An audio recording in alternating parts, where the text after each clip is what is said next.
Good morning, guys. It is Sunday morning and we're headed to New York Botanical Gardens actually to see these Scarecrows and pumpkin exhibit. Should be pretty nice, but I just don't know about the weather. It's supposed to rain today. Hopefully it'll be nice, but we'll see. It's not supposed to rain until like 2 o'clock, so, and it's 9 o'clock right now, so we should have plenty of time to get some good footage. So come along. And we are now here at Botanical Gardens here in the Bronx.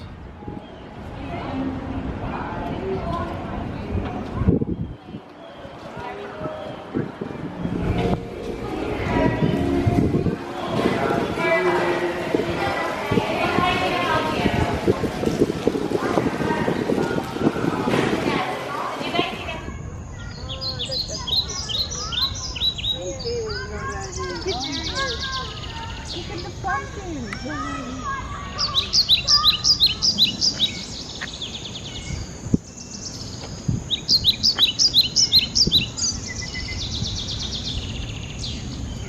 Under that rock, and we hide behind the flat rock.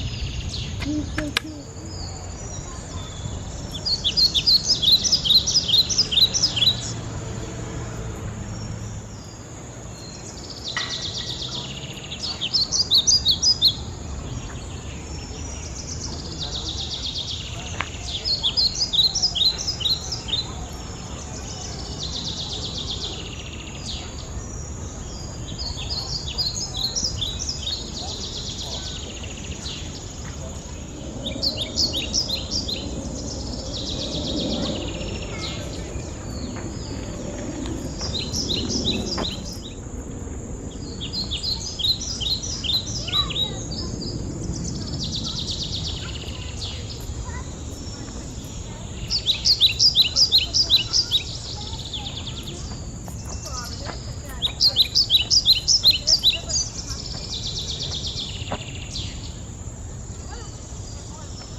Stop.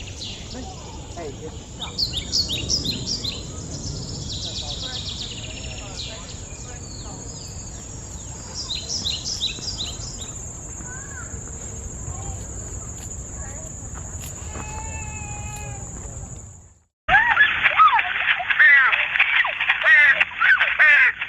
In medieval Europe, particularly Great Britain, the first scarecrows were actually children that worked as bird scarers.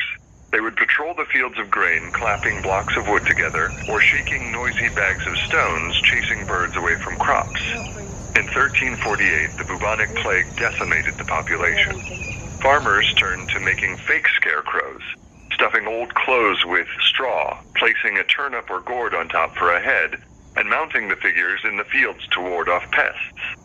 European settlers later brought these agricultural traditions to the Americas. Prior to European colonization, this region was home to the Iroquois Confederacy, or Six Nations, which included the Mohawk, Oneida, Onondaga, Cayuga, and Seneca people.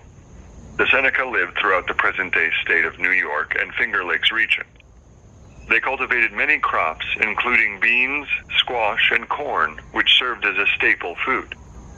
Corn was not only plentiful, but also diverse, with hundreds of colorful varieties.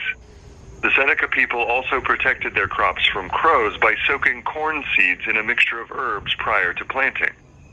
This mixture would cause the crows to fly in erratic patterns that would scare away other unwanted birds. Across the Americas, other people would sit in the fields guarding crops and would scare away crows without harming them if they got too close. Many of these agricultural practices were also later adopted by European colonists and persisted into the 19th century as settlers began to move west. The American scarecrow is an amalgamation of traditions from all over the world, with a strong influence from early European immigrants who brought agricultural customs with them to the New World.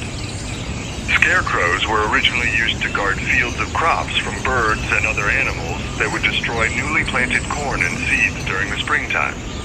Instead of killing the birds, scarecrows were placed in fields to keep them at a far distance. The scarecrow, fashioned in our likeness, was a resourceful companion to the American farmer. German settlers in Pennsylvania called their scarecrow Boheman, or Butzefrau. Wooden planks and scrap wood were dressed in repurposed old shirts, overalls, or dresses filled with straw. The head was made of cloth and also filled with straw, and could be found ornamented with a handkerchief, hat, or bonnet.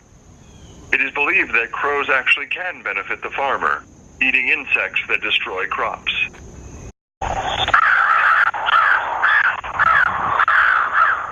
With the passing of time, crows have become bold and no longer fear the silent, still scarecrow. The sky is clouded with birds. Crows are flying frantically around the fields. Day after day, they destroy everything around them. The farmers, tired of seeing all their crops devastated, build a more lifelike scarecrow to watch over their fields. They spend many nights and days building the perfect scarecrow, with a head made out of a burlap sack, handmade clothes, and old boots. The scarecrow stood proud as it guarded over the fields. For weeks, the mad birds seemed to retreat, letting the farmers work in peace. But then, one night, a flock of crows came back to attack. The farmers couldn't believe what they were seeing. The scarecrow, more alive than ever, was now victim to the ravenous crows.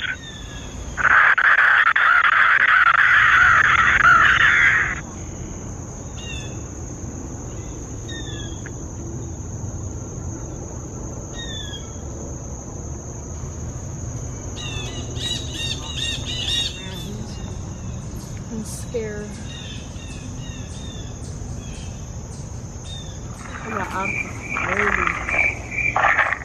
Scarecrows were displaced over time by modern devices with the purpose of deterring unwanted pests. This left many a scarecrow without a purpose. One abandoned his post completely. He found refuge in the forest, becoming his new home, alongside some unlikely wild friends. The Wanderer, half man, half reaper, brings with him tools from his past life, defending creatures that slither and squirm. Legend has it that every night he is out and about looking for prey. Waiting in the shadows on the outskirts of civilization, he is the leader of all beings that lurk in the untamed wilderness. As he travels on foot throughout the state, he attracts all kinds of creatures that haunt our dreams. Don't get too close. They might be attracted to you.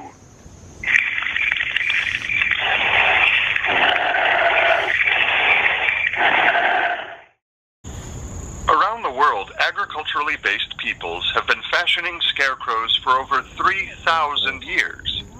In North America, the term scarecrow suggests its use to ward away crows, their primary enemy, but also doves, sparrows, wild turkey, and quail that may eat precious crops.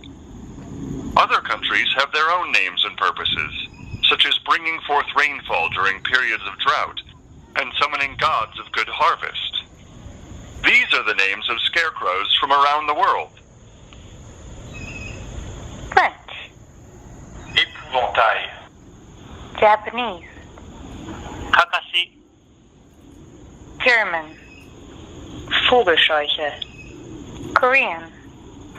Josuabi. Spanish. Espantapájaro. Arabic. فزاعة الحقل. Portuguese. Espantalho. Mandarin. 稻草人 Italian. Spaventa passeri. Ragmog, yarn, something.